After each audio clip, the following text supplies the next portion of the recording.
Here she comes. Hi.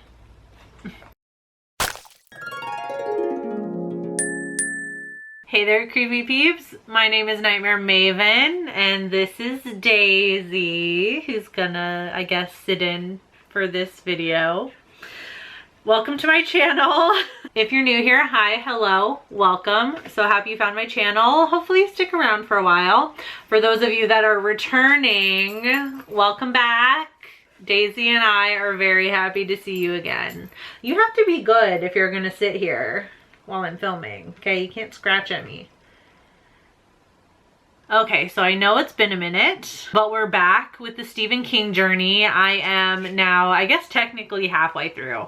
So I've read 6 Stephen King books since I started this in October or November. Or technically 7 if we count The Outsider, which I read a longer time ago. I'll talk more about how I'm feeling about Stephen King books so far at the end of this video. But for now, I have some thoughts about Misery with some book spoilers ahead, just to warn you. Refresher on the plot, maybe, if you're new to the story of Misery. It's a story of survival. We have an author, Paul Sheldon, who is in a car accident and finds himself in the care of his #1 fan, Annie Wilkes, who has just found out that he's killed off her favorite book character that Sheldon writes. So she holds him hostage and makes him write a new Misery book. Right off the bat, the stakes in the book were a hell of a lot higher, I felt, than the movie. Annie is so much more violent in the book. At one point, she kills a cop with a lawnmower after stabbing him multiple times.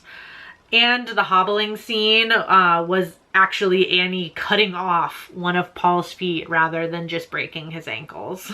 She also even cuts off one of his thumbs at one point.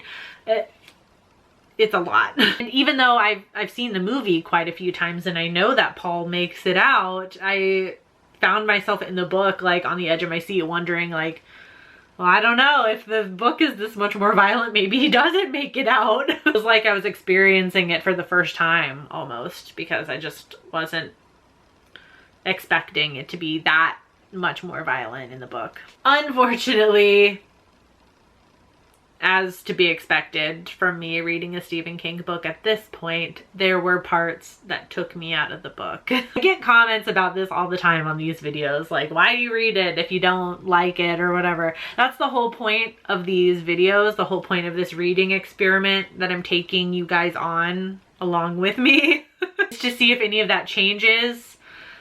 Yeah, it's kind of the point. So I guess maybe don't watch these videos if you don't like that. But a big complaint I have with Stephen King's writing in his older books, certainly, is the way he writes women, especially women who aren't skinny.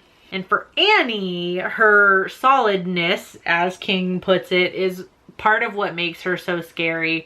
And I found that to be problematic in a lot of ways. It's too long of a passage to read here. I'm gonna read 2 sentences from when we first meet Annie in the book that I think sum up this entire passage.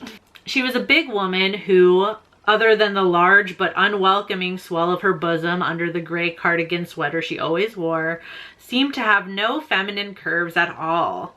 Love the fat phobia right off the bat. Usually big boobs are a good thing, right? Except if you're overweight. A little later down the page, her body was big but not generous. There was a feeling about her of clots and roadblocks rather than welcoming orifices or even open spaces, areas of hiatus. Like, that just sets the tone in such a horrible way. That what makes Annie so unsettling and so grotesque and so scary to Paul is the fact that she is fat and mentally ill. Which leads me into really the villain of this story, which is the classic and awful trope of mentally ill people are scary. I've seen a lot of reviews now on the Misery book, which I read after I got done reading the book. I started skimming through them. They talk a lot about the theme of the book, especially as it concerns like toxic fandom. But I feel like the Annie is just a super crazy fan idea kind of overshadows the fact that what's really going on in the book is that she's so scary because she's mentally ill, which is a harmful stereotype. I think the movie plays up the like crazy fan angle more. I watched the movie immediately after finishing the book because I just realized I hadn't seen the movie in so long. Annie felt more like a psycho fan than anything else in the movie. I'm not trying to diagnose Annie here, but in the book there's obviously a lot more scenes, period. You get to see more of Annie's demeanor, and there's moments that seem like manic behavior and depressive behavior, and there's a very extreme paranoia that she suffers from also. That's what's so scary about her. That, and she's fat, I guess. I know it's an old book and discussions around mental illness and just mental health in general were non-existent, and if they were existent, they weren't good. I just couldn't not talk about this book and not mention that because I'm reading it now with the knowledge I have now. I just couldn't stop thinking about it the whole time I was reading the book. Reading other Stephen King books felt more like moments of like just really good horror writing, and then there would be a scene with a problematic bit that took me out of it for a second. This one felt like the good scary scenes were interwoven with the problematic shit.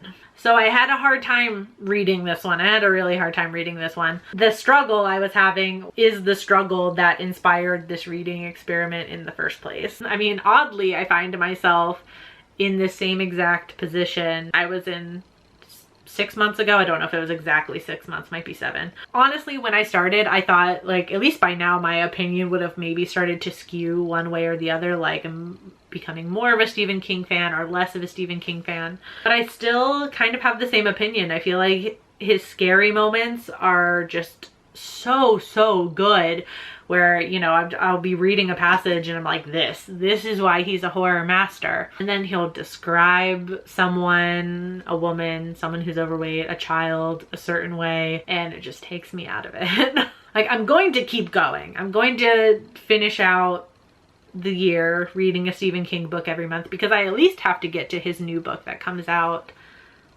September, end of September, maybe early October. I feel like that's going to be the real deciding factor because I'm reading a lot of his old books and I feel like all the old books have all the problematic stuff in them. I know Misery is a beloved book and a beloved movie, so please share your thoughts in the comments. All up for discussion, hearing different points of view. Just don't be a dick in the comments.